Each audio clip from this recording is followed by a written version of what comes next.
I am Falco. And on this channel, I break down the most powerful, suppressed secrets that history tries to keep hidden. Most people fear Robert Greene's 48 Laws of Power. They call it evil, manipulative, or immoral. But let's be honest, they don't fear the book.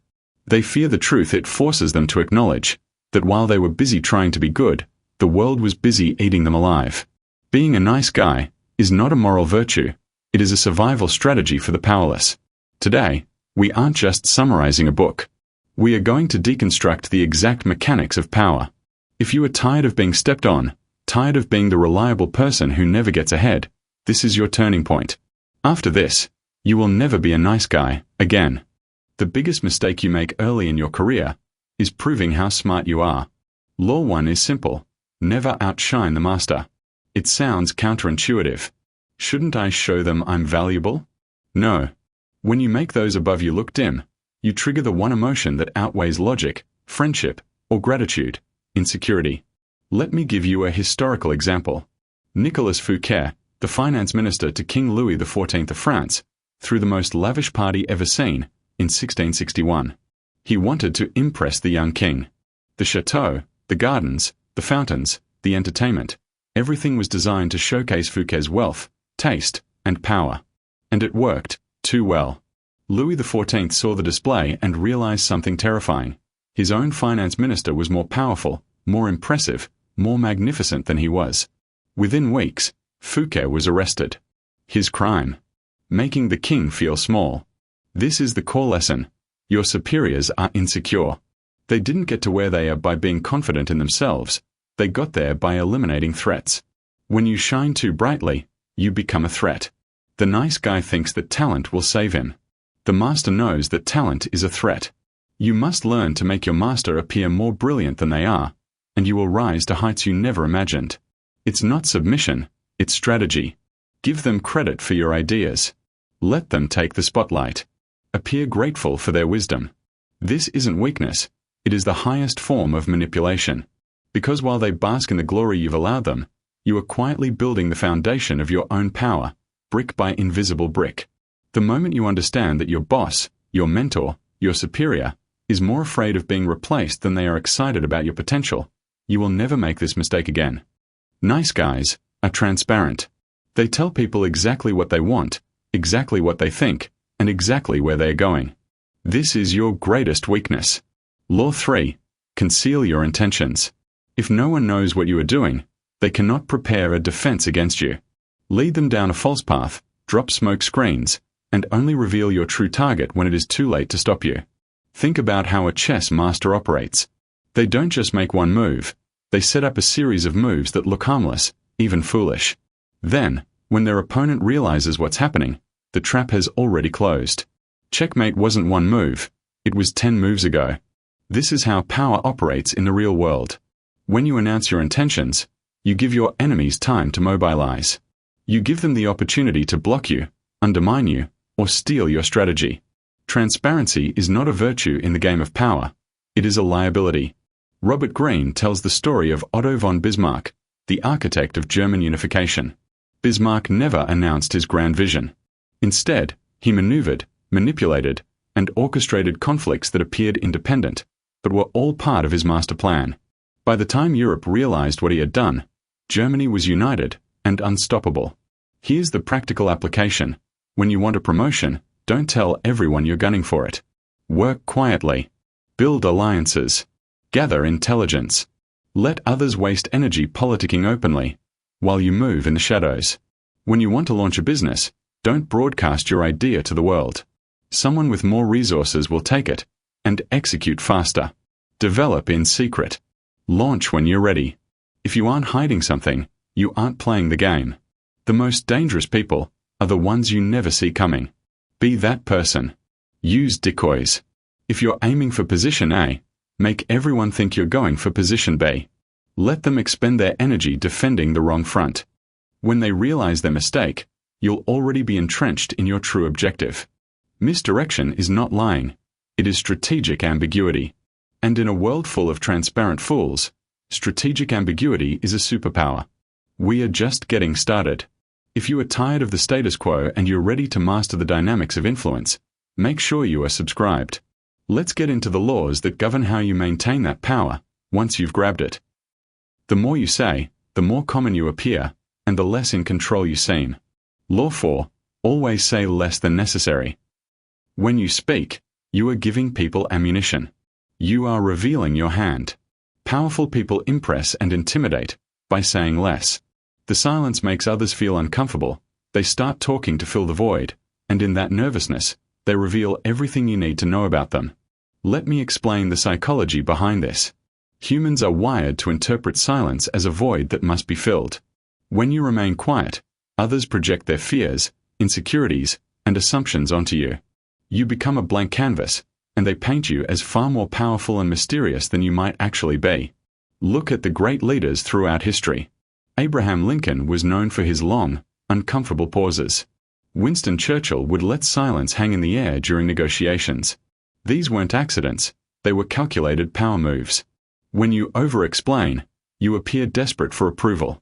When you justify your decisions, you signal insecurity. But when you simply state your position, and then stop, you force others to accept it or challenge it on your terms, not theirs. Here's how this works in practice. Someone asks why you made a decision. The nice guy launches into a detailed explanation, seeking validation. The powerful person says, because it was necessary, and then nothing. The conversation is over. There's no debate because there's nothing to debate. Someone confronts you about a mistake. The nice guy apologizes profusely and explains every detail. The powerful person says, I've handled it, and moves on. The issue is closed. Words are cheap. Silence is expensive. And people respect what costs them something. There's another layer to this. The more you talk, the more likely you are to say something you'll regret. Every sentence is a potential trap. Every word is a commitment. The powerful understand that every utterance is a liability. Stop explaining. Stop justifying. Stop filling silence with nervous chatter. Silence is a weapon. Learn to wield it. When someone asks you a question designed to trap you, pause. Let the silence expand. Watch them squirm. Then respond with the minimum necessary, or better yet, with a question of your own. Remember, the person asking the questions controls the conversation. The person speaking the least controls the room. This is the law that scares people the most. Shouldn't I be forgiving? If you leave a spark, the fire will return. Law 15. Crush your enemy totally. If you fight someone and only partially defeat them, they will have time to lick their wounds, plot, and return with a vengeance. If you are going to play the game of power, do not half-measure. A mercy shown is an insult to your enemy's pride. End the threat, or prepare for it to come back for you. This law makes people uncomfortable because it sounds ruthless. And it is. But understand the context. This is not about casual disagreements or minor conflicts. This is about existential threats to your power, your position, your survival in the game. History is littered with examples of leaders who showed mercy and lived to regret it. The Chinese general and strategist Sun Tzu wrote, "Build your enemy a golden bridge to retreat across." But that was tactical advice for avoiding unnecessary bloodshed in battle. Robert Greene's law is different. It's about power dynamics where your enemy's survival guarantees your eventual downfall. Consider the story of the Medici family in Renaissance Florence. When Cosimo de' Medici was exiled by his rivals, they made a fatal mistake. They let him live. Within a year, Cosimo had marshaled his resources, turned public opinion, and returned to power. His rivals? Completely destroyed. Exiled. Imprisoned. Eliminated. Cosimo understood Law 15, because his enemies had failed to apply it to him. Now, let's be clear about what crush your enemy totally actually means. This is not about violence. This is about removing their ability to harm you. In a corporate setting, this might mean ensuring a rival is transferred to a dead-end position where they can't interfere with your projects. In a social setting, it might mean systematically dismantling someone's credibility so they can never challenge you again. In business, it means outmaneuvering a competitor so completely that they exit the market. The key insight: half measures create bitter enemies. Total victory creates cautionary tales. When you leave an enemy wounded but alive, you give them time to learn from their mistakes, to gather allies, to plot revenge. Worse, you signal to others that you lack the resolve to finish what you start. This emboldens future challenges. But here's the strategic nuance that most people miss. You don't always have to destroy the person. Sometimes you only need to destroy their will to fight you. Demonstrate overwhelming power. Make the cost of opposing you so high that they surrender willingly. This is the art of total victory, without total destruction. The goal is not cruelty, it is security. It is ensuring that when you engage in conflict, you emerge with permanent dominance, not temporary advantage. If you're going to make an enemy, make sure they can never rise again. If you can't do that, don't make them an enemy in the first place. Hesitation is the nice guy's signature move. Law 28. Enter action with boldness. If you are unsure of a course of action, do not attempt it. Your doubts and hesitations will infect your execution. Timidity is dangerous. Boldness, however, is a shield. People admire the bold, they ignore the hesitant. Even if you make a mistake, make it with boldness. It is easier to fix a bold mistake than to overcome a cowardly one. Let me tell you why boldness works, when logic says it shouldn't. Boldness has a psychological magnetism. It projects confidence, competence, and control, even when you don't feel those things internally. When you act decisively, people assume you know something they don't. They follow your lead not because you've proven yourself, but because certainty is intoxicating in an uncertain world. Think about every major innovation, every paradigm shift, every revolutionary moment. They all started with someone acting boldly, in the face of overwhelming doubt. When Hernán Cortés landed in Mexico in 1519, he burned his ships. His men had no choice but to move forward, to conquer or die. There was no retreat. This audacious move shocked his enemies and inspired his allies. Boldness removed options, and in doing so, created certainty. Now contrast that with the person who waits for the right moment. That moment never comes. They research endlessly. They seek consensus. They hedge their bets. And while they're planning, someone bolder takes the opportunity. Here's the dirty secret about boldness. It's mostly theater. You don't need to feel confident. You just need to appear confident. The external presentation of boldness creates the internal reality, for both you and your audience. Fake it until the world makes it real for you. But there's a crucial distinction. Boldness is not recklessness. Recklessness is action without thought. Boldness is action despite fear. You've calculated the risks, you've prepared as much as possible, and now, you commit fully. The nice guy makes a proposal and immediately undermines it. I mean, maybe this isn't the best idea, but the bold person presents the same idea as fait accompli. Here's what we are doing. No apology. No hedging. Just conviction. When you enter a negotiation boldly, you set the frame. When you make a bold request, people take you seriously. When you execute boldly, even your failures become legendary.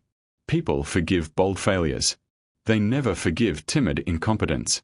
One of the most powerful aspects of boldness is how it demoralizes opposition. When you act with absolute certainty, your enemies question themselves. Does he know something I don't?